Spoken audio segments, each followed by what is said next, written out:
ప్రమాదాల బారిన పడుతున్న వాహనదారులు మెదక్ జిల్లా వెల్దుర్తి మండలంలో వరి కోతలు జోరందుకున్నవి. రైతులు వరి కోత మిషన్లతో వరిని కోస్తున్నారు.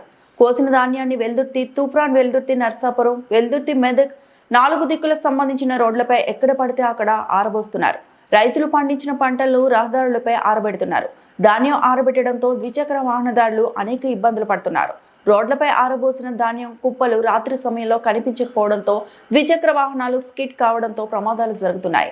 రోడ్లపై ధాన్యం ఆరబెట్టడంతో పాటు రోడ్లపైన ఎగబోస్తుండడంతో దుమ్ము ధూళి రోడ్డుపై ప్రయాణించే వాహనదారులు కళ్లల్లో పడుతోంది. దీంతో వాహనాలు అదుపు తప్పి వాహనదారులు కింద పడుతున్నారు.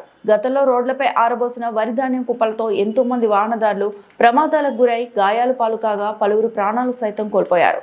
అధికారులు స్పందించి ధాన్యాన్ని రోడ్లపై ఆరబెట్టకుండా రైతులకు అవగాహన కల్పించడంతో పాటు తగిన చర్యలు తీసుకుని విలువైన ప్రాణాలను కాపాడాలని వాహనదారులు కోరుతున్నారు.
మరిన్ని అప్డేట్స్ కోసం మా ఛానల్ని సబ్స్క్రైబ్ చేయండి.